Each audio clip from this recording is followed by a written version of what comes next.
জয় জয় গোবিন্দ জয় জয় গোপাল জয় জয় রাধা রমণ হরি গোবিন্দ জয় জয় হে কৃষ্ণ গোবিন্দ হরে মুরারে হে নাথ নারায়ণ বাসুদেব হে কৃষ্ণ গোবিন্দ হরে মুরারে হে নাথ নারায়ণ বাসুদেব গোবিন্দ জয় জয় গোপাল জয় জয় রাধা রমণ হরি গোবিন্দ জয় জয় হে কৃষ্ণ গোবিন্দ হরে মুরারে হে নাথ নারায়ণ বাসুদেব হে কৃষ্ণ গোবিন্দ হরে মুরারে হে নাথ নারায়ণ বাসুদেব গোবিন্দ জয় জয় গোপাল জয় জয় রাধা রমণ হরি গোবিন্দ জয় জয় গোবিন্দ জয় জয় গোপাল জয় জয় রাধা রমণ হরি গোবিন্দ জয় জয় হে কৃষ্ণ গোবিন্দ হরে মুরারে হে নাথ নারায়ণ বাসুদেব হে কৃষ্ণ গোবিন্দ হরে মুরারে হে নাথ নারায়ণ বাসুদেব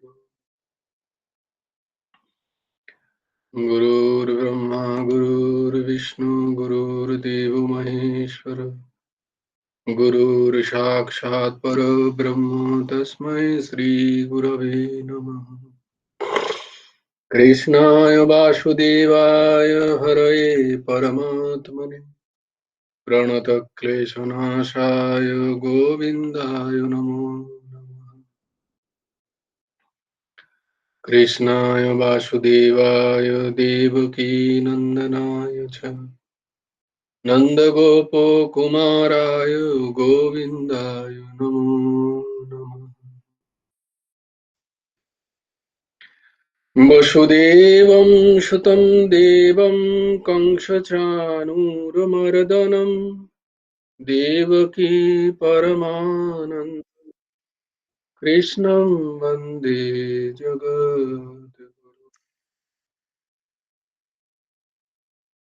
জয় গুরু রাধেশ্যাম। নবকুমার চতুষ্পাঠীর আর একটা অধ্যায়ে তোমাদেরকে সকলকে স্বাগত। আজকে শ্লোক পাঠে কে আছে? একটু দেখিনি লিস্টটা। শর্মিলার পরে কে রে? কন্যা কুসুমা?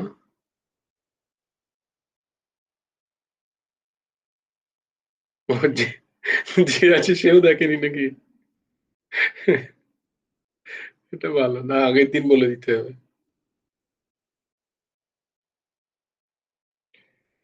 শর্মিলার পরে উমা কাকিমা নেই, কেয়া আছে।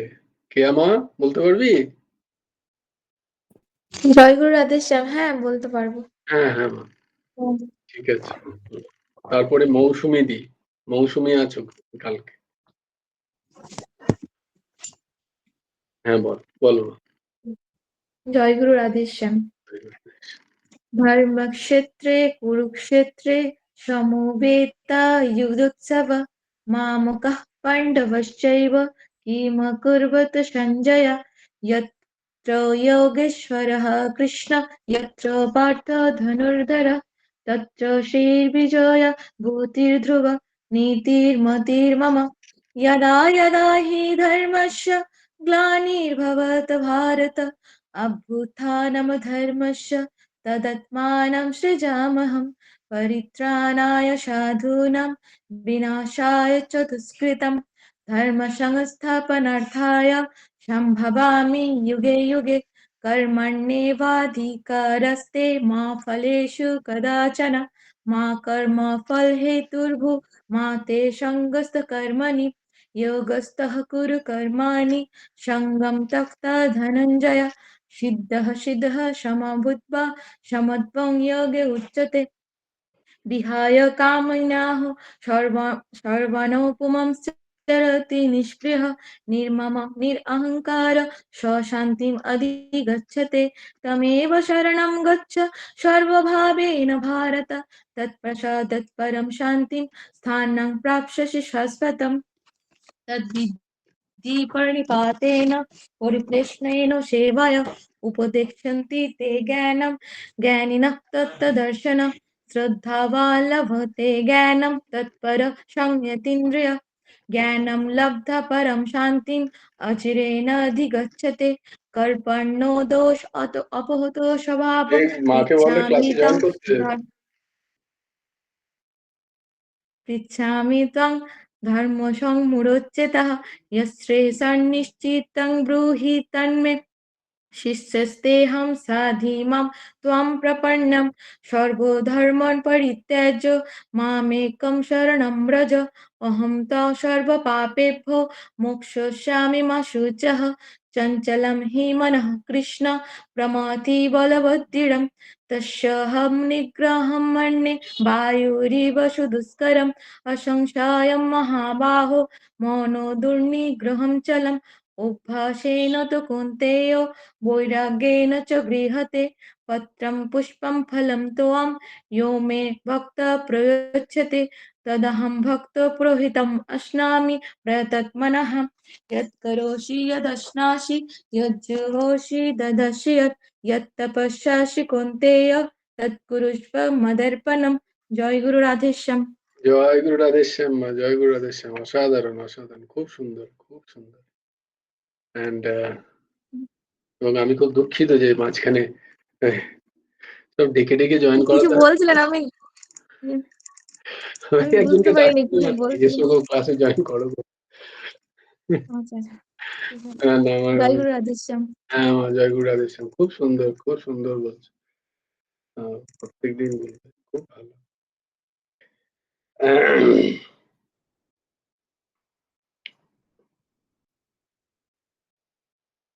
তো আমরা কালকে কি দেখলাম না,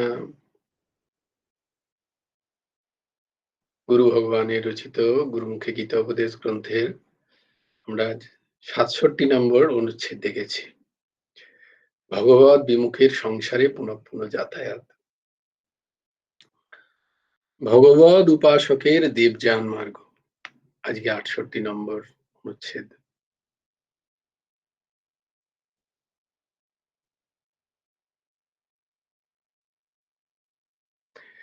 পরমেশ্বরের উপাসকেরা কোন পথে যাইলে পুনঃ প্রত্যাবর্তন করেন না? পরমেশ্বরের উপাসকেরা কোন পথে গেলে পুনঃ প্রত্যাবর্তন করেন না, আর কোন পথে গেলে প্রত্যাবর্তন করেন তাই দেখানো হচ্ছে। ভগবত উপাসকরা মরণের পরে অতিবাহিকী দেবতাগণের সাহায্যে দেবযান মার্গে ব্রহ্মলোক প্রাপ্ত হন।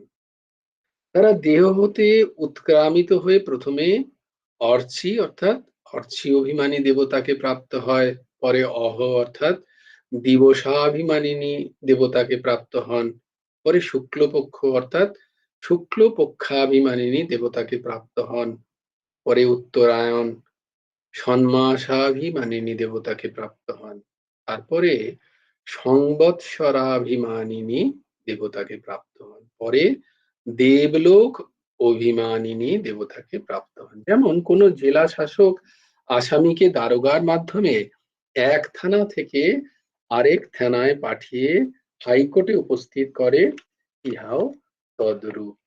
তাহলে বলে গুরুদেব দারুণ একটা উদাহরণ দিয়েছেন এখানে। এটা একটা ভাব যে তাহলে যে লোকেই যাও না কেন সেও একটা থানাই বটে। সেটাও জেলখানাই। তো এই জেলখানাটা হচ্ছে অতটা সুবিধা নেই। ওই জেলখানাগুলোতে হয়তো সুবিধা একটু একটু বেশি, কিন্তু আলটিমেট জেলখানাই।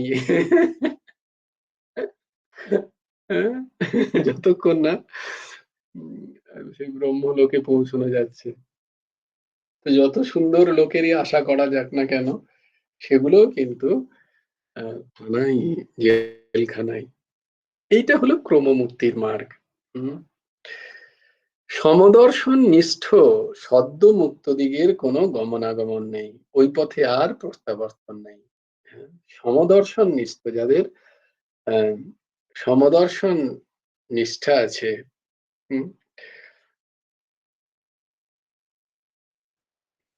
সর্বম খলবিদম ব্রহ্ম বাসুদেব সর্বমিতি, এই বোধ যাদের, এই বোধে যাদের নিষ্ঠা আছে, বোধ না হলেও যাদের এই বোধে নিষ্ঠা আছে, তারা কি করেন, তারা সদ্য মুক্ত হন।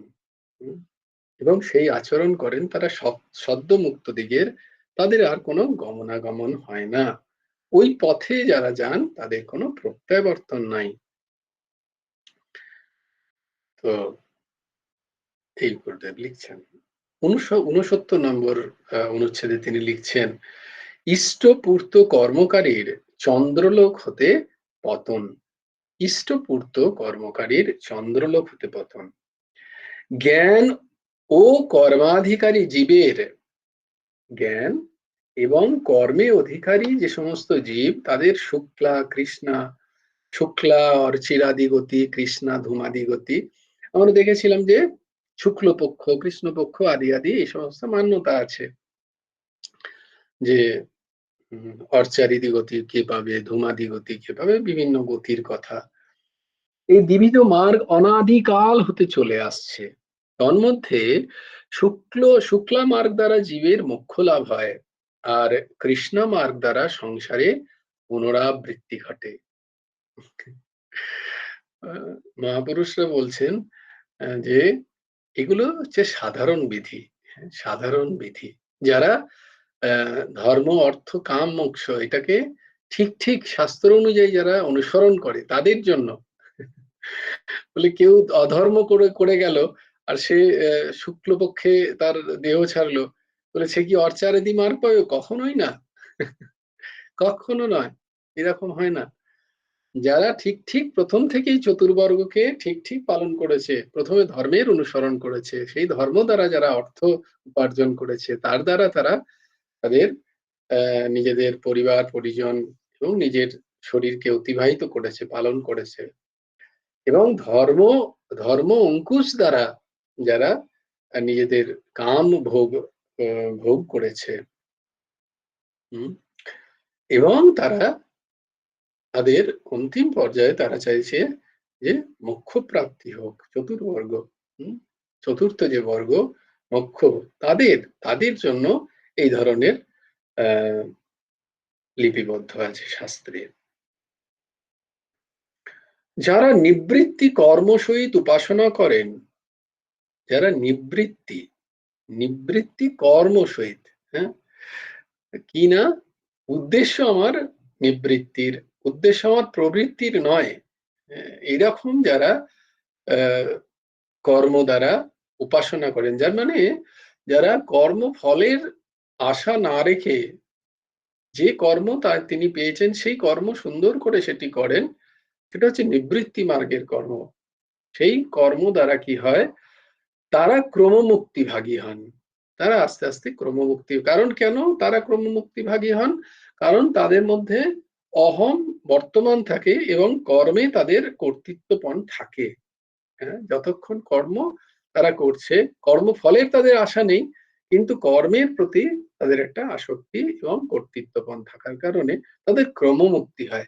যদি সেই কর্মতেই তাদের যদি আহ আসক্তি বা কর্তৃত্বপণ যদি সরে যায়, তিরোহিত হয়, তাহলে তারাও সদ্যমুক্ত প্রাপ্ত হবে। তারা ওই কর্ম নিবৃত্তি রূপ নিষ্কাম কর্ম করতে করতে জ্ঞান প্রাপ্ত হয় এবং সদ্যমুক্তির পর্যায়ে চলে যায়। কিন্তু যাদের ওই কর্ম আছে তারা ক্রমমুক্তি আর যাহারা ইষ্ট যাগ যজ্ঞ দান প্রভৃতি কর্ম করেন, যেগুলো বেদ প্রতিপাদিত যে সমস্ত কর্ম, বেদ প্রতিপাদিত যে সমস্ত কর্ম, সেই সময় পুণ্য সমস্ত কর্ম যারা করতে থাকে, বৃক্ষ প্রতিষ্ঠা, জলাধার প্রতিষ্ঠা, কূপ খনন প্রভৃতি লোক উপকারক কর্ম করেন, তাদের ধূমাভিমানিনী, পরে রাত্রি অভিমানিনী, পরে দক্ষিণায়ন 6 মাস, পরে পিতৃলোক, তাহা হতে চন্দ্রলোক পর্যন্ত গমন করেন। এরা যারা, যাদের মধ্যে এই সমস্ত বেদবিহিত কর্মের কর্মের ইচ্ছা, বেদবিহিত যে সমস্ত পুণ্য কর্মাদি, পুণ্য কর্ম করব এই ইচ্ছা, এবং সেই পুণ্য কর্ম দ্বারা আমার ইহলোকেও যশ হবে, ইহলোকেও নাম হবে, কিন্তু মূলত হচ্ছে সমাজ সেবা, জীব সেবা, কিন্তু তার মধ্যেও তার যশ লাভের একটা ইচ্ছা থেকে যায়। বলছে 3টে এসনা থাকে, 3টে এসনা। একটা হচ্ছে পুত্রেষণা, একটা বিত্তেষণা, আর একটা হচ্ছে লোকেষণা। এই 3টি এসনা থাকে আমার জীবের মনের মধ্যে, চিত্তে। পুত্রেষণা মানে হচ্ছে তার বংশকে কে রক্ষা করবে, এর মানে হচ্ছে পুত্রেষণা। পুত্র এর মধ্যে পুত্র কন্যার কোনো নেই। পুত্রেষণা মানে বংশ পরম্পরায় আমার আর একজন কেউ আছে কিনা, এই ইচ্ছা। এটা এটা তথাকথিত দুরকম পুত্র হয়, একটা হচ্ছে বিন্দু সৃষ্টি, এক হচ্ছে নাদ সৃষ্টি। তো নাদ সৃষ্টিতেও পুত্র হয়। নাদ সৃষ্টি মানে যারা দীক্ষা দান করেন, যারা মন্ত্র প্রদান করেন, এদেরকে নাদ সৃষ্টি বলা হয়। মানে সেক্ষেত্রে শিষ্যগণ হচ্ছেন পুত্র স্বরূপ গুরুদেবের, নাদ সৃষ্টি। আবার বিন্দু সৃষ্টিতে পুত্র কন্যা আদি আদি, তো তাদের বংশ পরম্পরা সেরকম ভাবে চলতে থাকে। তো আমি কিসের জন্য এলাম বংশ পরম্পরায়, কোথায় ছিলাম? তো যাদের মধ্যে এইরকম ভাব থাকে, হ্যাঁ, ইয়েস, যে এই যে যাদের মধ্যে ধরো পুত্রেষণা থাকে না, যাদের মধ্যে ঠিক আছে পুত্রেষণা নেই, যাদের মধ্যে বলছেন যে তারা অনেক সাধ্য সাধন করে বিত্তেষণা, মানে আমার পয়সা কড়ি হোক, আমার সুখ স্বাচ্ছন্দ্য হোক, বিষয় হোক, ধর্ম অনুযায়ী, কিন্তু তার ইচ্ছা, সে লোক ঠকিয়ে করছে না, সে অসৎ উপায়ে করবে না, কিন্তু তার ইচ্ছা যে আমি ধর্ম অনুযায়ী কাজ করব, কিন্তু আমার বিত্ত হোক, আমি বড়লোক হতেই পারে। এর মধ্যে তো কোনো অস্বাভাবিকতা কিছু নেই। কেউ যদি সৎ উপায়ে বলে আমি পয়সা কামাবো, তাতে তো কোনো আপত্তি নেই কারোর, তাকে তো কেউ ধরবে না। কিন্তু প্রশ্ন হচ্ছে যে গিয়ে এটা হতে পারে খুব চেষ্টা করে হয়তো তারও মায়া সে কাটাতে পারলো, কিন্তু বলছে লোকে শোনা, লোকে শোনাই কাটানো খুব কঠিন। লোকে শোনা মানে হচ্ছে যশ প্রাপ্তি। আমার আমার বেশ কিছু মানুষ আমাকে চিনুক, হ্যাঁ, আমার আমার সমাজ আমাকে চিনুক, আমার দেশ আমাকে চিনুক, আমার রাজ্য আমায় চিনুক, আমার পরিবেশ পরিজন আমাকে সবাই চিনুক, যে আমি একজন মহান। তিনি কিন্তু সত্যিই মহান, তথাকথিত আমরা যেটাকে মহানতার কথা বলি, তিনি সত্যিই মহান, তিনি ভালো মানুষ, তিনি সৎ, তিনি ধার্মিক উপায়ে উপার্জন করে মানুষের সেবা করেন, কিন্তু তার মধ্যে ওই লোকেশনা আছে। লোকেশনা মানে হচ্ছে যশ, যশ প্রাপ্তির ইচ্ছা। তো এই লোকেশনা যাওয়া কিন্তু গুরুদেব বলছেন খুব কঠিন। বলে ঠিক আছে, পুত্রেষণাও নয় আমি কাটিয়ে উঠলাম, বিত্তেষণাও নয় কাটিয়ে উঠলাম, যে যা বিত্ত আছে আমি সব দান করে দেবো, কিন্তু দান করার উদ্দেশ্য কি, না আমার নাম হোক, চৌরায় আমার একটা স্ট্যাচু হোক কোন একদিন, আমি মরে যাওয়ার পরে আমার নাম থেকে যাবে। হ্যাঁ, বলে কিছু একটা করে যাও, দাগ কেটে যাও, এই ধরনের। দেখো এর মধ্যে কোনো এটা যে খারাপ বা এর মধ্যে কোনো ন্যূনতার কথা দেখানো হচ্ছে না, কিন্তু এটাও একটা ইচ্ছা, এটাও একটা বাসনা। এটাও একটা বাসনা। এই ধরনের জীব যারা, তাদের ক্রমমর্গে এই ধূমাদি গতি হয় এনাদের। তারা কি করেন এইভাবে বিভিন্ন স্বর্গ ভোগ করে পিতৃলোকও একটা স্বর্গলোকেরই অংশ থেকে চন্দ্রলোক পর্যন্ত তারা যান। সেখানে ভক্ত সেই জীব কাম্য কর্মসমূহের ভোগকাল শেষ হলে পুনরায় সংসারে ফিরে আসেন। তারা কি করে না, এরা প্রচুর পুণ্য কামিয়ে সেই পুণ্য তারা ভোগ করার জন্য বিভিন্ন লোকে তাদের গমন হয়, যা এই মর্তলোকে ভোগ করা সম্ভব নয়। তাই জন্য তারা কি করেন, এই সমস্ত ভোগ শেষ হওয়ার পরে আবার তাদের সংসার ফিরে আসেন। আর যাহারা শাস্ত্র নিষিদ্ধ কর্ম করে তাদের নরক ভোগ হয়। যারা শাস্ত্র নিষিদ্ধ কর্ম করে তাদের নরক ভোগ হয়, এবং যারা স্বেচ্ছাচারী, যারা মনমানি স্বেচ্ছাচারী, তাদের পুনঃ পুনঃ জন্ম মৃত্যু ভোগ করতে হয়। তারা নরকে যায়, নরকে গিয়ে তাদের পাপের ফল ভোগ করতে হবে, আবার তাদের আসতে হবে। যদি কিছুটা পুণ্য থাকে তাহলে সেই পুণ্য আর পাপ মিলিয়ে আবার এই মর্তধামে তাদের মনুষ্য শরীর হবে, বা অন্য অন্য কোনো না কোনো যোনি প্রাপ্ত হয়ে তাদের আসতে হবে। বারবার এই জন্ম মৃত্যুর ভোগ তাদের ভুগতে হবে। কিন্তু এই দেখো এর মধ্যেই পার্থক্য, কিন্তু তত্ত্ববিদ অক্ষর ব্রহ্মজ্ঞান সম্পন্ন ব্যক্তি বিষ্ণু পদরূপ মোক্ষ প্রাপ্ত হন। যেটা আমরা এই এই এই অধ্যায়ের মূল ছিল, কি ছিল না, অক্ষর ব্রহ্মযোগ। এই অধ্যায়ের নাম কি ছিল, অক্ষর ব্রহ্মযোগ। তো সেই অক্ষর বস্তু যে সেই ব্রহ্ম, তাকে যারা যোগ দ্বারা চিনে ফেলতে পারেন, তারা যোগ আদি যোগ কারণ বিভিন্ন যে সমস্ত জ্ঞান যোগ, কর্মযোগ, অষ্টাঙ্গ যোগ, ভক্তি যোগ, এই যোগের কথা, এর দ্বারা সেই অক্ষর বস্তুকে যিনি চিনে নিতে পারেন তাকে বলা হয় তত্ত্ববিদ। তিনি সেই তত্ত্বকে জেনেছেন, বিদ, তত্ত্ববিদ। সেই তত্ত্ব, সেই ব্রহ্ম তত্ত্বকে তিনি জ্ঞাত হয়েছেন। সেই ব্রহ্মজ্ঞান সম্পন্ন ব্যক্তি বিষ্ণু পদরূপ মোক্ষ প্রাপ্ত হন। তিনি বিষ্ণু পাদারবিন্দ অবলম্বন করে আর সেই বৈকুণ্ঠে গমন করেন, সাকেত গমন করেন, সেখান থেকে তাকে আর পুনরাবৃত্তি তার আর হয় না। তো সেখানে শুক্লাদি আজকে নেই, কিন্তু মনে পড়ে গেল, আমি জিজ্ঞেস করেছিলাম মহারাজকে যে সেদিন প্রহ্লাদের কথা বলা হচ্ছিল, যে প্রহ্লাদ অর্থাৎ ভক্ত, সেখানে আমাদের একটুখানি সন্দেহ হলো যে ধ্রুবকে ঠিক আছে বলা যায়, কিন্তু প্রহ্লাদ কেন? তো মহারাজ খুব সুন্দর ব্যাখ্যা করলেন যে দেখো ধ্রুব হচ্ছে এই লোকেরই ভোগ সামগ্রী চাইতে গিয়ে সে সাধন করতে গেছিল। তার রাজা হতে হবে, তার বা রাজার কোলে সে চাপবে, সেইটা তার ইচ্ছা, তার এই লোকের ভোগ। কিন্তু প্রহ্লাদ মহারাজ কি বলছে, না আমি ভগবত প্রাপ্তির যে ইচ্ছা, ভগবত প্রাপ্তির যে ইচ্ছা, বলছি সেটাও খানিকটা সেটাও একটা বাসনা। তাই জন্য ওটাও একটা অর্থ, ওটা অর্থ হচ্ছে পরম অর্থ। একটা অর্থ আর একটা হচ্ছে পরম অর্থ। যদি পরম অর্থের দিকেও কেউ যায়, আর একটা আসলে কেন বলা হচ্ছে যে এর থেকেও একটা উচ্চ মার্গ আছে। তাই জন্য এখানে সেই পরম অর্থকেও একটু ন্যূনতা হিসেবে দেখানো হচ্ছে। কেন?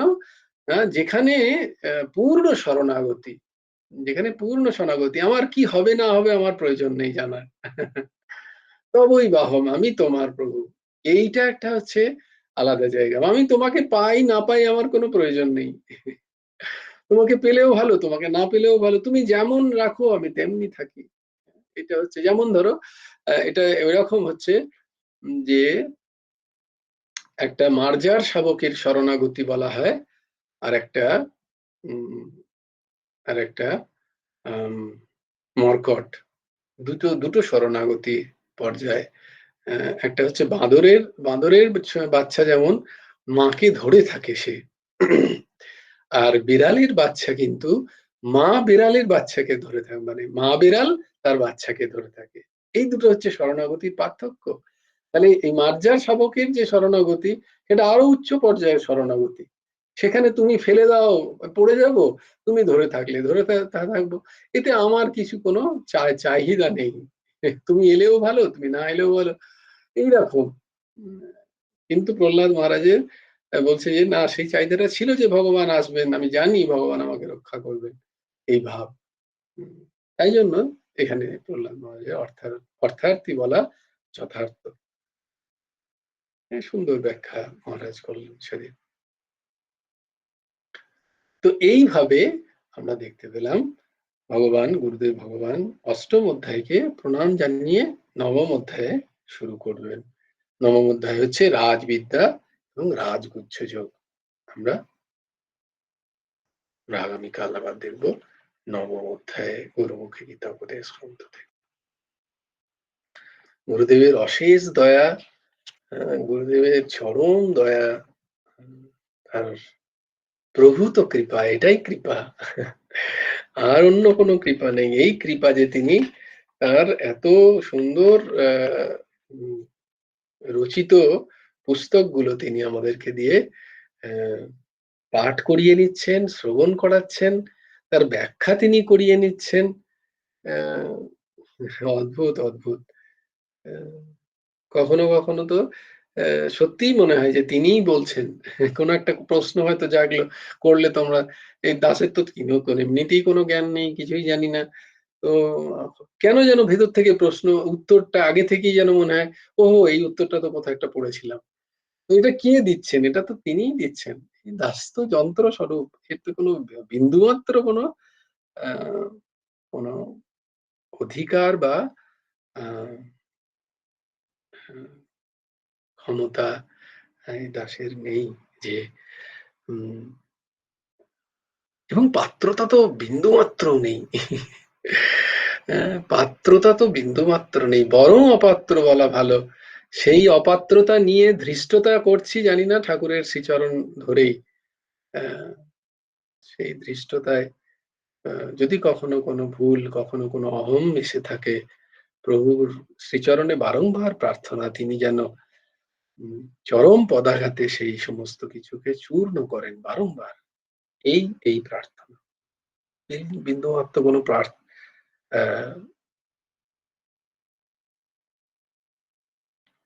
কোনো পাত্রতা নেই এই দাসের।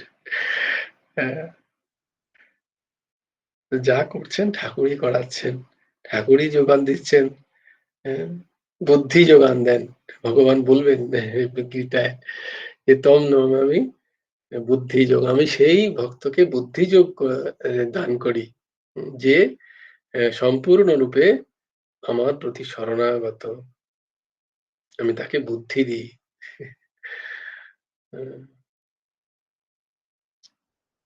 তো আমি তো শরণাগত বিন্দুমাত্র নই, নামমাত্রও নই, যে নামে মাত্র কখনো এই ঠোঁট থেকে বেরিয়ে গেল প্রভু আমি তোমার শরণে, না না, এতই অহংকারী জীব, সবসময় নিজেই করছি সবকিছুই ভাব। খুবই, সবটি ঠাকুরের পরম দয়া। সেই দয়ায় তিনি যে এত পতিত পাবন, তিনি পতিত পাবন, এত পতিত।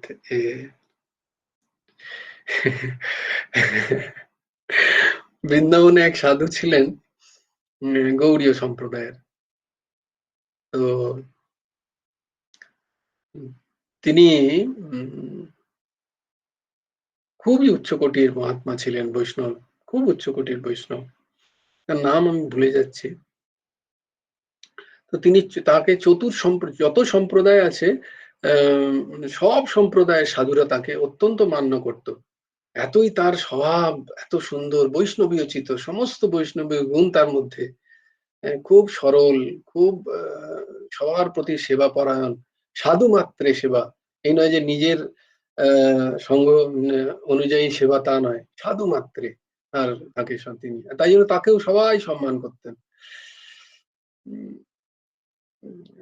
তাকেও খুব সম্মান করতেন, এবং তিনি কখনো কাউকে নিজের চরণ ছুঁতে দিতেন না। এত উচ্চকোটি মহাত্মা, কিন্তু কখনো কাউকে নিজের চরণ ছুঁতে দিতেন না। এমন তার স্বভাব ছিল যে কেউ যদি ধরো তিনি ঘুমোচ্ছেন গভীর ঘুমে, যে কেউ যদি তার চরণ দেখে ফেলে প্রণাম করতো, বলতো যে চার চরণ ঘুরে যেত। চিন্তা করো কি অবস্থা। মানে ধরো তিনি ঘুমোচ্ছেন, তিনি তো জানেন না যে একজন কেউ হয়তো ভক্ত দেখছেন যে মহারাজ শুয়ে আছেন, ঘুমোচ্ছেন। তো কেউ যদি সেই ভক্ত তার চরণ হয়তো কোনো কারণে চাদর থেকে সরে গিয়ে সবাই কাছে দৃষ্টিগোচর হয়েছে, তো কেউ হয়তো প্রণাম জানাচ্ছেন, ওনার চরণ ঘুরে যেত। এই স্তরের মহাত্মা। তো বলার উদ্দেশ্য যে সেই তখনই সেবারে সেই সময় তার ওই লীলার সময় এক মহাত্মার পদস্খলন হয় কোনো কারণে, চারিত্রিক পদস্খলন। তো সবাই বৃন্দাবন থেকে তাকে বলছে, না একে বার করে দাও, বৃন্দাবন থেকে বার করে দাও, ইনি বৃন্দাবনে থাকার যোগ্য নন, ব্রজে থাকার যোগ্য নন, এই নিয়ে খুব। তো সেই সময় সেই সাধু কিন্তু খুব মানে সেই করে হয়ে যায়, হ্যাঁ, মোমেন্ট দিয়ে তারপরে সবার কাছে খুব ক্ষমা চাইছেন, বারবার প্রার্থনা করছেন, আমাকে ব্রজ ছাড়া করবেন না, আমাকে যা শাস্তি দেওয়ার দিয়ে আমি মেনে নিতে রাজি আছি, আমি আর কখনো এরম করবো না, এরম ভাবে তিনি খুব আকুতি মিনতি করছেন সেই সাধু।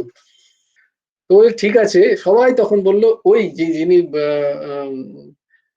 এই গৌড়ীয় সম্প্রদায়ের যিনি সাধু, ওই মহাত্মা বললেন, উনি যদি বলেন, উনি কি বলবেন তা আমরা দেখবো।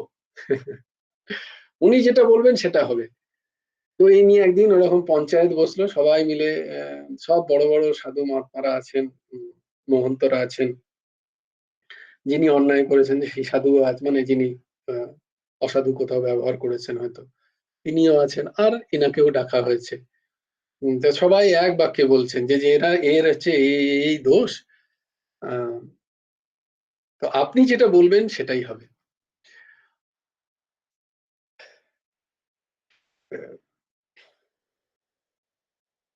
তো তিনি বললেন যে দেখো, কাজই হচ্ছে ক্ষমাশীল হওয়া, তিতিক্ষা, করুণা। প্রথমে তিতিক্ষা হচ্ছে সাধুর স্বভাব, সহ্য করা, আর তারপরে করুণা। হ্যাঁ? তো সেই করুণা আমাদের মধ্যে থাকা উচিত। তো বলে, না না, ও তো এইসব কাজ করেছে, এইসব অসাধু কাজ করেছে, ব্যবহার করেছে। বলছে দেখো, ও তো খুবই অনুশোচনা করছে তার জন্য, তো ওকে ক্ষমা করে দেওয়া হোক। তো সবাই মানতে নারাজ। তখন তিনি সত্যি ঘটনা, তিনি শুরু করলেন, বলছে তাহলে শুনুন, আপনারা যে আমাকে মান্যতা করেন, তাহলে আগে ওর আগে তো আমাকে বার করে দেওয়া উচিত ব্রজ থেকে, বৃন্দাবন থেকে আগে আমাকে তিরস্কার করুন, সবাই ঝেঁটা নিয়ে আসুন, আপনাদের চটি নিয়ে আসুন, আমাকে জুতোর মালা পরান। হ্যাঁ, ঠিক আছে, তাহলে আপনারা শুনুন, আমার পূর্ব মানে যখন সাধু হননি তার আগের জীবন চরিত শুন বলে তিনি তার জীবন চরিত শুরু করলেন। তখন সবাই কানে আঙুল দিচ্ছেন, কেউ আর শুনতে চান না আর কি। এটা একটা সত্যি ঘটনা। তো সবাই বলছে, না না না না প্রভু, এইসব বলবেন না, এইসব প্রভু বলবেন না। তো সেই দাসেরও সেই দশা আর কি। তো গুরুদেবের চরম অহেতুকি দয়া যে তিনি করিয়ে নিচ্ছেন। হরি বল। কথা সার ভাগবতী কথা। আজকে সত্যভামার তুলাদান ব্রত। ওম সচ্চিদানন্দ রূপায় গুরবে বুদ্ধি সাক্ষিণে শ্রীমন্তায় বরিষ্ঠায় নমো ক্লিষ্ট কর্মণে। ওম সচ্চিদানন্দ রূপায় কৃষ্ণায় ক্লিষ্ট কর্মণে নমো বেদান্ত বিদ্যায় গুরবে বুদ্ধি সাক্ষিণে। জয়তি পরাশর শূনু সত্যবতী হৃদয়ানন্দন ব্যাস যস্যাস্য কমলগলিতং বাঙ্ময়মৃतं জগৎ। यशानुभवमखिल श्रुतिसारमेकम् अध्यात्मदीपम् अतितितीर्षतां तमोहन्तम् संसारिणां करुणायो पुराणगुह्यम् तं व्यासो शृणुमुपयामि गुरुं मुनीनाम्।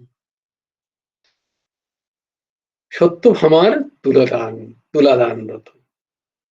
সত্যভামা। সত্যভামা কে ছিলেন?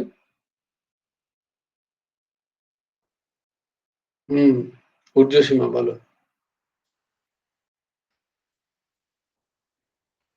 হ্যাঁ, বাহ! Very good. আর কি পরিচয় সত্যজিতের কন্যার?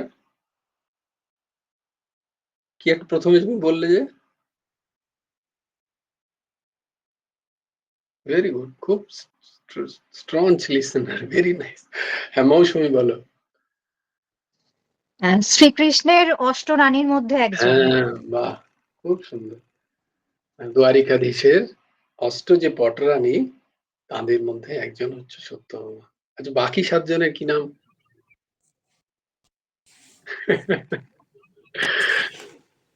হ্যাঁ, মনিকা দি বলবে। বলো। বাকি ৭ জনের নাম বলো। না, বাকি ৭ জনের জানি না। ওই আচ্ছা, ২-১ জনেরই বলো। সত্যভামাটা সবাই মিলে সত্যভামা এটা হচ্ছে কি টিম ওয়ার্ক। সবাই মিলে ৭ টা নাম বার করে নেবো। বলো। হ্যাঁ, বলো মনিকা দি।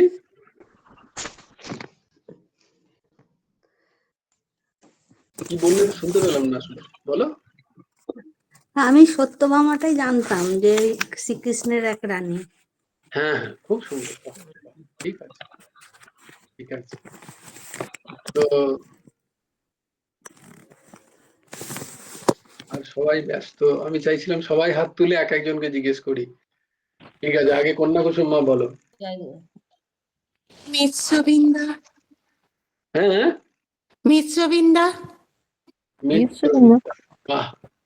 আচ্ছা, তারপরে রমাদি বলো। তাহলে মিত্রবিন্দা ১ জাম্ববতী হলো না, সত্যভামা ১ হলো, মিত্রবিন্দা ২। তারপরে জাম্ববতী লক্ষণা জাম্ববতী ৩, হ্যাঁ? লক্ষণা লক্ষণা ৪। ও সব তুমি বলে দিলে কি করে হবে? দাঁড়াও, ও দাঁড়াও বেশ ওইদিকে। আমি তাহলে দুটো বললাম। দাঁড়াও, দাঁড়াও, দাঁড়াও। আগে বাকিরা ঊর্ধ্বসীমা বলুক। বাহ! রুক্মিণী হচ্ছেন ১ম স্ত্রী। রুক্মিণী। তাহলে আমরা কোথায় ৫ হলো। ইয়ে বলছিল আমাদের শ্রীকৃষ্ণ দিদি বলো আমাদের কি নাম?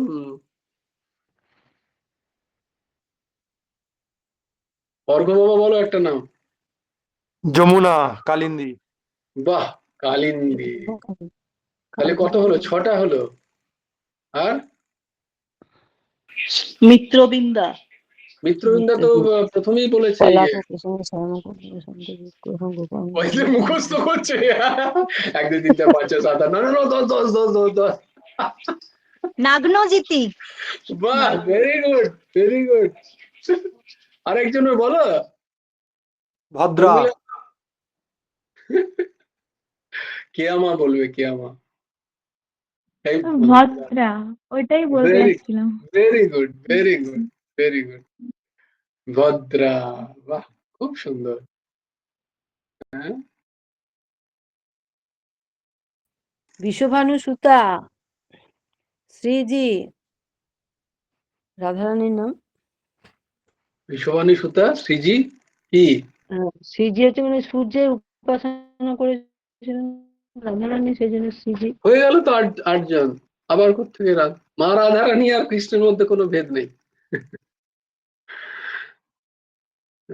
রাধাং কৃষ্ণ স্বরূপম বৈ কৃষ্ণম রাধা স্বরূপিণম কালাত্মানম নিকঞ্জস্তম গুরু রূপম সদা ভজে।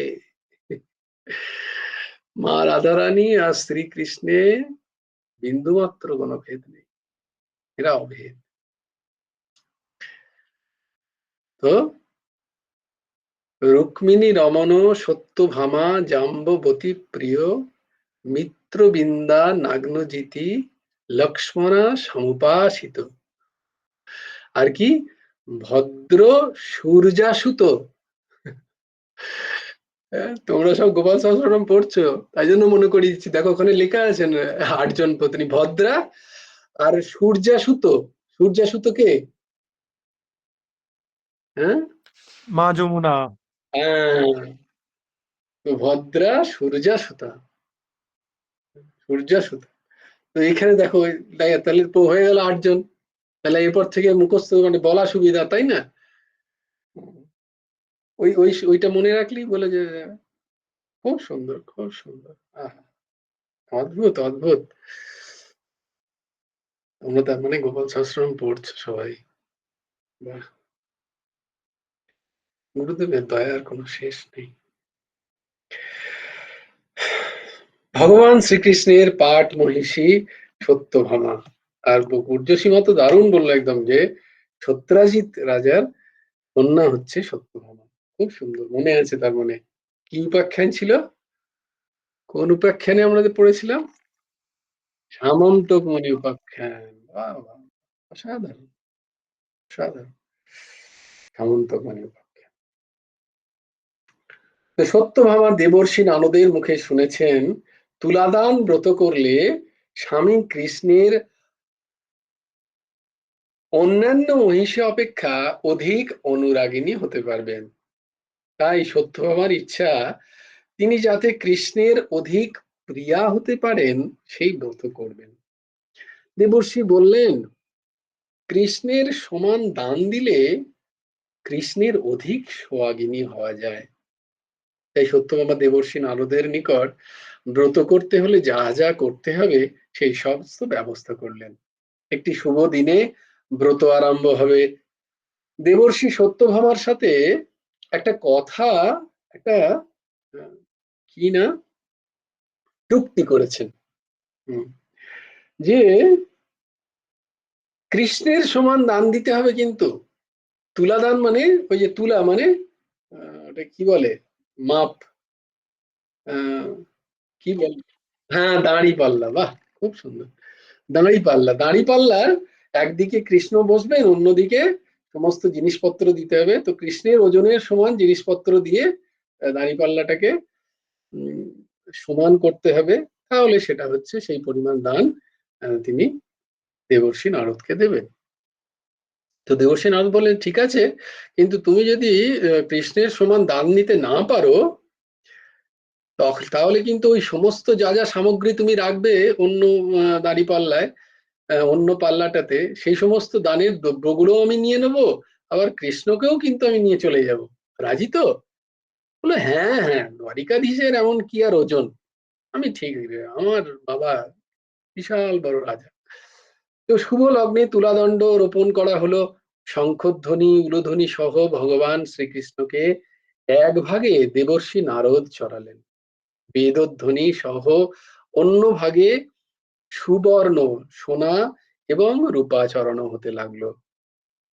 দেবর্ষি পূর্বে সত্যভামার সাথে কথা বলে নিয়েছিল যে তুলা যন্ত্রে সুবর্ণ রৌপ্য ছাড়া অন্য কোনো ধাতু দ্রব্য চড়ানো যাবে না, কারণ শ্রীকৃষ্ণ দ্বারকার রাজা। তাদের আবার সুবর্ণ মানে সোনার রূপার কি অভাব আছে? যারা সুবর্ণ রৌপ্য না দিতে পারেন তাদের জন্যই পিত্তল কাঁসা প্রভৃতি দেবার ব্যবস্থা। রাজা মহারাজের জন্য পণ্ডিতেরা তুলাদান ব্রতে তাম্র পিত্তল কাংস দেবার ব্যবস্থা করেন। যা হোক, এখন তুলায় ভান্ডার গৃহতে সোনা আনা হচ্ছে, চড়ানো হচ্ছে। তুলা তো সোনাতে ভরে গেল, তথাপি কৃষ্ণের সমান হলো না। তখন সত্যভামা চিন্তা করলেন যে ভান্ডারের সমস্ত সোনা শেষ হয়ে গেল, অথচ কৃষ্ণ সমান হলো না। এটা কি একটু আশ্চর্যের ব্যাপার নয়? তো অদ্ভুত ব্যাপার। দ্বারিকাধীশের কত ওজন, তো এ তো অদ্ভুত ব্যাপার। সত্যভামা ভাবলো, ভেবে আকুল। নিজের সুবর্ণের যত তার গয়নাগাটি ছিল সব তিনি তুলায় চাপিয়ে দিলেন, তথাপি তুলার কৃষ্ণ সমান হয় না। সকল অন্যান্য কৃষ্ণ মহিষীরা এটা দেখে চিন্তিত হলেন, কারণ কৃষ্ণ সমান দান না করতে পারলে দেবর্ষি তো কৃষ্ণকে নিয়ে চলে যাবে এবং কৃষ্ণকে নিজের শিষ্য করে ভৃত্যবৎ তাকে কাজ করিয়ে নেবেন। এই ভয়ে জাম্ববতী, নাগ্নজিতি, রুক্মিণী প্রভৃতি পট্ট মহিষীরাও নিজের নিজের শরীরের সব গয়নাগুলো খুলে তুলায় দিতে লাগলেন। তথাপি তুলা যে সেই একই অবস্থা, অর্থাৎ কৃষ্ণের সমান আর হয় না। তখন দেবর্ষি নারদ সত্যভামাকে ডেকে বললেন, দেখো মা, তোমরা কি আর সুবর্ণ আর সোনা দিতে পারবে? আর কি তোমাদের কাছে সোনা আছে? না পারো তো রূপো দাও। তখন ভান্ডার থেকে সব রূপোর জিনিস আনা হতে লাগলো, প্রচুর প্রচুর রূপো, কিন্তু রূপো সব শেষ হয়ে গেল। তথাপি তুলা আর কৃষ্ণের সমান হয় না। এবার দেবর্ষি নারদ দেখলেন কেহই কৃষ্ণের সমান সোনা এবং রূপো দান করতে পারলো না। অতএব তিনি কৃষ্ণকে ডেকে বললেন, হে প্রভু, এবার আমার সতী তোমাকে যেতে হবে। তোমাকে তো যেতে হবে, কারণ সেটাই শর্ত হয়েছিল। কৃষ্ণ তাই মনির সাথে যাইবার জন্য প্রস্তুত হয়ে গেলেন। বলে ঠিক আছে, যাক, ভালোই হলো, তোমারই আমি চলো ভৃত্যগিরি করব। কারণ সাধুর সাথে সাধু হইয়াই থাকিতে হইবে। সাধুর চেলা হওয়া খুব শক্ত ব্যাপার, গুরুদেব লিখছেন। কারণ চেলার তো সাধুর ভৃত্যগিরি করিয়া জীবন যায়।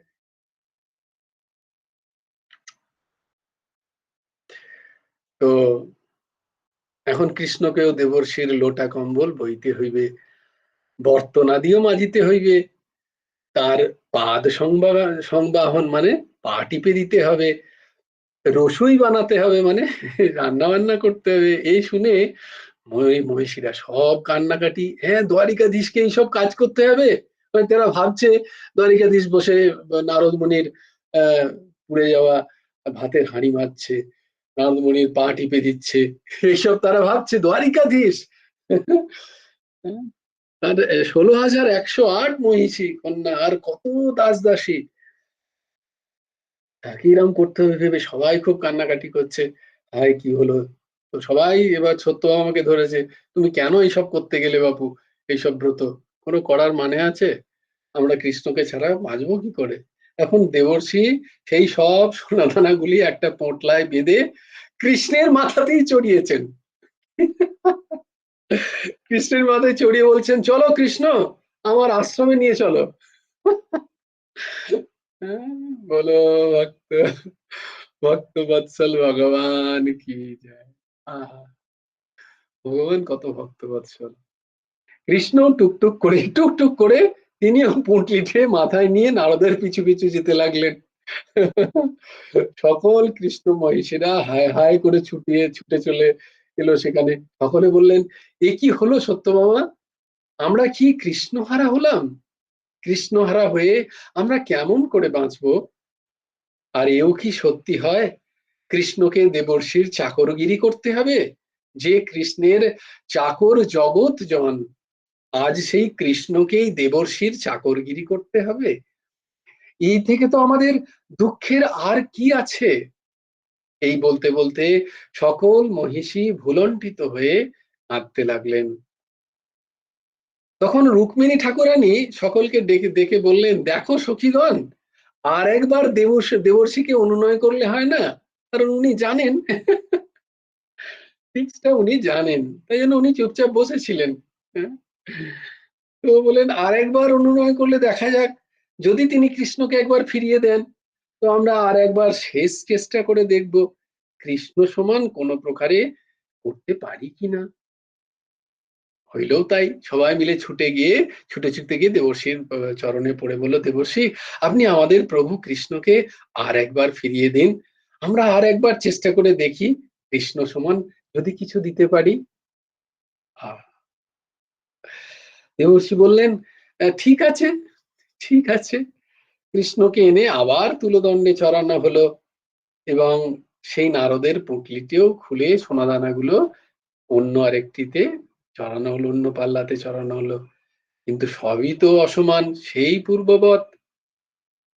তখন রুক্মিণী ঠাকুরানীর পরামর্শে একটি তুলসী পত্রে চন্দনের দ্বারা কৃষ্ণ নাম লিখে সুবর্ণ দ্রব্যের মধ্যে চড়ানো হলো।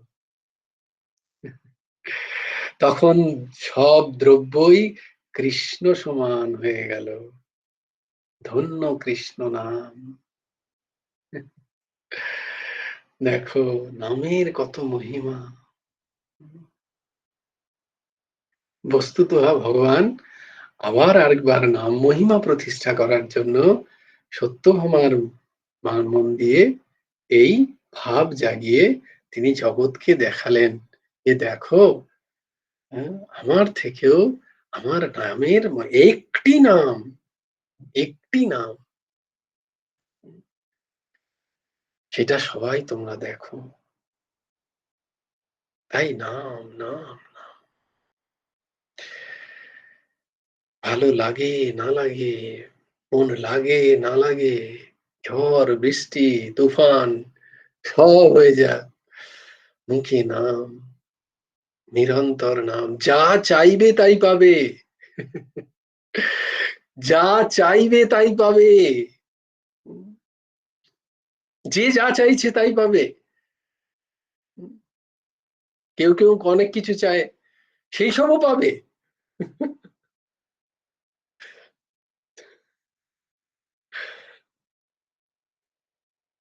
ছোটবেলায় ছোটবেলায় এটা মনে হতো যে সব পেয়েছি, কিছু একটা যদি পেতাম তাহলে কি কি চাইতাম। তো ছোটবেলাকার সততা দেখো, আহ, সেই জায়গা থেকে আমার কাছে বর আছে, আমি চাইতেই পারি। তো সেইখান থেকে আমি তো চাইলেই টাকা পেতে পারি। বলছে না, ওইভাবে আমি উপার্জন করতে চাইছি না।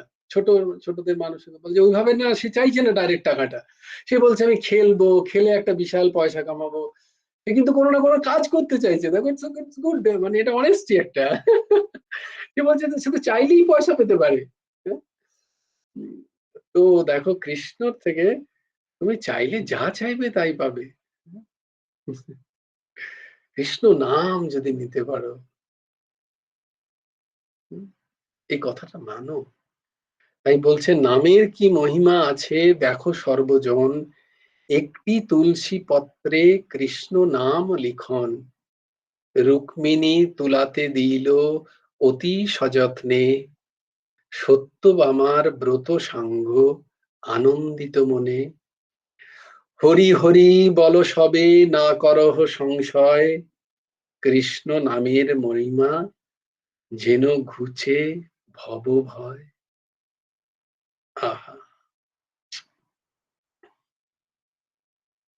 কৃষ্ণ নাম, নিরন্তর নাম, রাধে শ্যাম রাধে শ্যাম, শ্যাম শ্যাম রাধে রাধে, রাধে কৃষ্ণ কৃষ্ণ কৃষ্ণ রাধে রাধে। যা করছো, উঠিতে বসিতে খাইতে শুইতে, যত্র তত্র নাম লয়, দেশ কাল বিচার নাই, সর্বসিদ্ধি হয়। সমস্ত কিছুর সিদ্ধি হরি নামে আছে। হ্যাঁ, এই কথা বিশ্বাস করে নামে লেগে যাও, লেগে যাও, নামে লেগে যাও।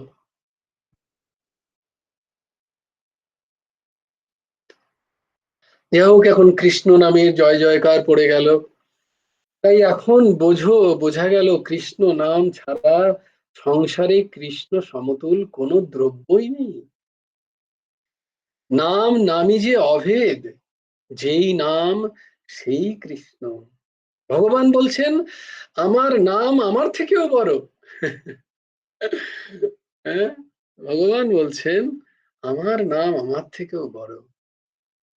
রুক্মিণী ঠাকুরানীর দয়ায় সত্যভামার জয় হয়ে গেল। এবার কৃষ্ণকে সবাই ফিরে পেলেন। দেবর্ষি নারদও এইবার সোনা দানাগুলো বেঁধে নিয়ে চলে গেলেন। মহামুনিকে এবার সকলে মনের মুখ সুখে চর্ব, চস্য, লেহ্য, পেয় এই চারই প্রকার অন্নে ভুরি ভোজন করালেন। নমস্কারান্তে দক্ষিণা দিয়ে বিদায় করলেন। চিরবিরাগী দেবর্ষি নারদের যথার্থ কোনো বস্তুতেই কোনো লোভ নেই, তবে গৃহস্থজনের মঙ্গলের জন্যই লীলা ছলে এই সব আচরণ। মহিষীরা এবার পতিদেবতা কৃষ্ণকে পেয়ে নিজ নিজ মন্দিরে প্রবেশ করলেন। তাহলে দেখো কি অদ্ভুত নামের মহিমা। হরি হরি বল, হরি হরি বল, হরি হরি বল, হরি হরি বল, হরি হরি বল, হরি হরি বল, হরি হরি হরি হরি হরি হরি বল, হরি হরি বল, হরি হরি বল, হরি হরি হরি হরি হরি হরি বল, হরি হরি বল, হরি হরি বল, হরি হরি বল, হরি হরি বল, হরি হরি হরি হরি হরি হরি বল, হরি হরি হরি হরি হরি হরি বল, হরি বল, হরি বল,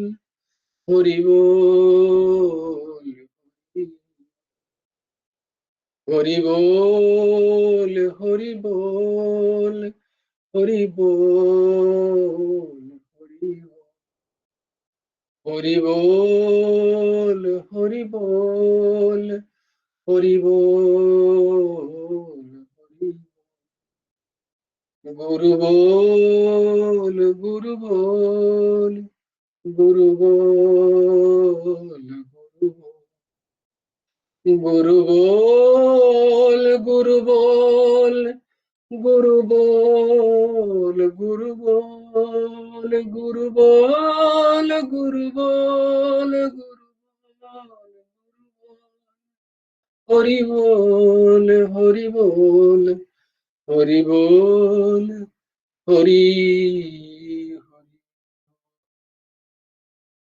জয় জয় শ্রী রাধে, জয় জয় শ্রী সীতারাম, হর হর মহাদেব।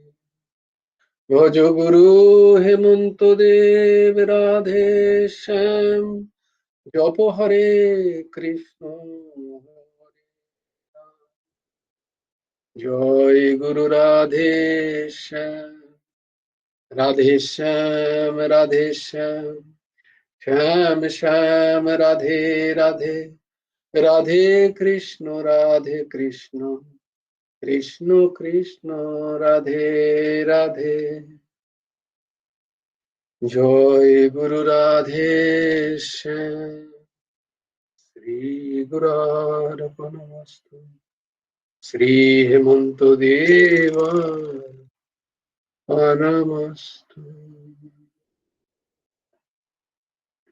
বলো, আদেশ বলছি কিজিয়ে। একটা হুম বলছি একটা জায়গায় একটু ইয়ে ছিল মানে গুরুদেবই এই উম, সামন্ত উপাখ্যানে এক জায়গায় লিখেছিলেন মানে এটা হচ্ছে হুম প্রবন্ধ পরিচ্ছেদ বইতে। হুম ওইখানে হুম গুরুদেব লিখেছেন যে যে সাক্ষাৎ যিনি জাম্বুবতীজি উনি সাক্ষাৎ ললিতা সখীর স্বরূপ, আর যিনি সত্যভামা উনি হচ্ছেন মা রাধারানীর স্বরূপ। হুম তো আবার ভাগবতী আবার কদিন আগেই পড়া হলো যে রাধারানী বলছেন যে না পড়ায়ও রাধা অঙ্গ, না ভাসায়ও জলে, মরিলে তুলিয়া রাখো তমালিরা। এখানে মানে রাধারানী দীনতা প্রকাশ পাচ্ছে। আবার এখানে যখন উনি এখন মানে দ্বারিকা লীলায় সত্যভামা হচ্ছেন, তাহলে এখানে মানে একটা অন্যরকম ইয়ে হচ্ছে আর কি মানে। না, সত্যভামা হচ্ছেন ঠিক আছে, তিনি সত্যভামা হলেন, তাতে মা রাধারানীর এই প্রার্থনার মধ্যে ওই সত্যভামা হওয়াতে আহ সমস্যাটা মানে কোন জায়গায়? না মানে যিনি রাধারানী যদি সত্যভামা হবেন তাহলে মানে মানে রাধারানী সত্যভামা বটেন, কিন্তু মানে বৃন্দাবনের লীলাতে একটা দীনতা প্রকাশ পাওয়া যাচ্ছে, আর এখানে একটা মানে অন্যরকম একটা যে ধন সম্পত্তি যে ভগবান ও দ্বারিকা। আচ্ছা, হুম হুম হুম হুম এটা হুম বুঝতে হুম। পারি। বাহ, উত্তর তো তোমার কাছেই আছে, তবু এই দাস বললে তোমার কাছে ক্লিয়ার হয়ে যাবে ব্যাপার। হুম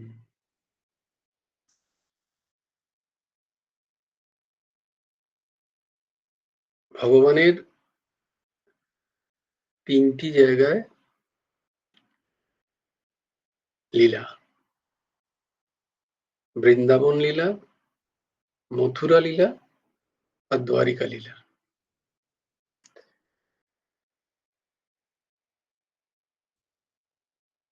তো একটা মধুরতম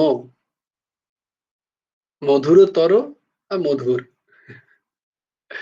ভগবানের তো সবকিছুই মধুর, তার ঐশ্বর্যও মধুর। তো তার যে ঐশ্বর্য লীলা দ্বারিকায় তিনি দেখাচ্ছেন, সেও মধুরাতি মধুর।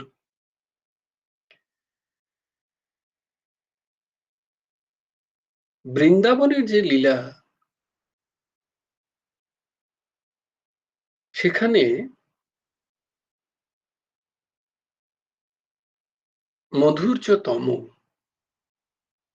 সর্বত উৎকৃষ্ট, মাধুরী লীলার সর্বত উৎকৃষ্ট যে নিষ্কাম প্রেমের কথা, নিষ্কাম প্রেমের যে ভাব, সেটি হচ্ছে বৃন্দাবন লীলা। তো সেই বৃন্দাবন লীলায় মা রাধারানী কে না, কৃষ্ণেরই প্রেমের মূর্ত বিগ্রহ। এবার প্রশ্ন হচ্ছে যে ভক্তের গুণের পার্থক্য অনুযায়ী কৃষ্ণ লীলা চিন্তনের সরলতা বা সুলভতা, কি বললাম, ভক্তের গুণের পার্থক্য অনুযায়ী কৃষ্ণ লীলার চিন্তনের সরলতা ও সুলভতা। এবার প্রশ্ন হচ্ছে যে বৃন্দাবন যে লীলা, যে প্রেম লীলা, যেখানে কোনো বিন্দুমাত্র কামগন্ধ নেই, সেই লীলা চিন্তন এবং সেটা সত্যর আধারে সেটাকে ধারণ করার জন্য ভক্তের যে শুদ্ধিকরণের প্রয়োজন হয়, চিত্ত শুদ্ধি, ইন্দ্রিয় শুদ্ধি, মন শুদ্ধির, সেই শুদ্ধির পর্যায়ে থাকে না বলে ভগবান মথুরা লীলারও অনুষ্ঠান করলেন, আবার দ্বারিকার লীলারও অনুসরণ করলেন। যে দ্বারিকা লীলায় সেখানে কাম আছে, সেখানে বাসনা আছে, সেখানে সংসার আছে, এই সব কিছু আছে। এই সব কিছুকে চিন্তা করা আমাদের পক্ষে সুবিধা, যাতে আমরা এই সব চিন্তন করতে করতে প্রথমে এটা কি হলো না, মধুর্যতর এবং মাধুর্য, এই মধুর্য লীলা শ্রবণ করতে করতে, তার চিন্তন করতে করতে তার ভাবটা যদি আমরা নিতে পারি যে আমরা অতিরূপে ভগবানকে, যেটা আমরা গীতাতেও বারবার পড়ছি, অর্থাৎ ত্যাদি আদি কামনা আছে যেখানে,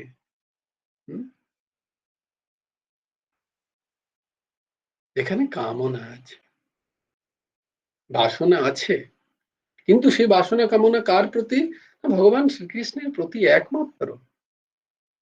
মধুর্য, এবার মাধুর্যতর মথুরার লীলা, আরেকটু উপরে, আরেকটু চিত্তশুদ্ধি হলে, ভক্তের চিত্তশুদ্ধি হলে, তার গুণ যত রজতম থেকে, তমরজ থেকে যত রজতমতে, রজতম বাদ দিয়ে যত রজসাত্ত্বিকে যাবে, তত হয় দ্বারিকা লীলার প্রভাব। রজ থেকে যখন সত্য পর্যায়ে যায়, তখন মথুরা লীলার খানিকটা বোঝা যায়, আর শুদ্ধ সত্য হলে তখন বৃন্দাবন লীলার আস্বাদন হয়। তো বস্তুত কৃষ্ণ তো, আর বারবার তোমাদের বলেছি, ভগবান যখন আসেন তখন তো তার পার্শ্বদ তিনি নিয়েই আসেন। আর যেখানে যত কিছু ভগবানের প্রেয়সী যাই, সব মা রাধারানীর অংশভূতাই, মা রাধারানীর অংশভূতা সবাই, সমস্ত প্রভুর প্রেয়সীরা। এখানে তথাকথিত ওই যে অংশভূতা তো বটে, কিন্তু কোন অংশে কতটা সেখানে বিস্তার হচ্ছে তার উপরে নির্ভর করে তার কৃষ্ণের সাথে কতটা গভীর একাত্মতা, কতটা দূরবর্তিতা, কতটা গভীরতা নির্ভর করে এই জীব সেই চরিত্র মা রাধারানীর কতটা অংশভূতা। তো এখানে এর মধ্যে কোনো দ্বিধা নেই যে সত্যভামা, রুক্মিণী আদি আদি যে অষ্টসখী, এটা অষ্টদা প্রকৃতি ভগবানের, আর মূল প্রকৃতি তো মা রাধারানী। সেই মূল প্রকৃতি থেকে অষ্ট প্রকৃতির বিকাশ এবং 16,100 তাদেরও বিকাশ, তাদেরও বিস্তার, এই সবই সেই মা রাধারানীরই অংশভূতা। কিন্তু ওই যে বললাম যে জগৎ জীবের কল্যাণ কারণে যাদের যেমন গুণের পার্থক্য, তাদের চিন্তার স্তর, সরলতা এবং সুলভতা, যেটা তার কাছে সুলভ হবে সে সেই চিন্তন করবে। তাই জন্য এই ভেদ সৃষ্টি হচ্ছে, অথচ বস্তুত এর মধ্যে কোনো ভেদ নেই, এর মধ্যে গুণের ভেদ। আর বৃন্দাবনের যে রাধারানী, সেটা নির্গুণ ভাব, সেখানে দেহাত্মিক ভাবই নেই, সেখানে নিষ্কাম ভাব, ওইটাই প্রেম। খানিকটা বোঝাতে পারলাম? হ্যাঁ, জয়গুরু রাধেশ্যাম। আর কোনো সন্দেহ, কোথাও সন্দেহ আছে? না না, এটাই একটা হচ্ছিল আর কি, মানে গুরুদেবের বইতেই পড়েছিলাম এই প্রবন্ধ পরিচ্ছেদ ইয়েতে ললিতা সখীর ললিত কথার হুম দ্বিতীয় অংশটা এখানে লিখেছেন, মনে হয় হুম সামন্ত উপাখ্যান লিখতে গিয়ে এইখানটায় মনে হয় গুরুদেব লিখেছিলেন আর কি, হুম যে বৃন্দাবনের যে মা রাধারানী যারা অষ্টসখী, ওনারাই আবার দ্বারকা লীলাতে ভগবানের ওই অষ্ট রাজমহিষী রূপে হুম হুম হয়েছিলেন, তো ওইখানেই হয়েছিল আর কি মানে। হুম তো এটা এরকম। জয়গুরু রাধেশ্যাম। হ্যাঁ, জয় গুরু রাধেশ্যাম। বলছি বাবা, আমি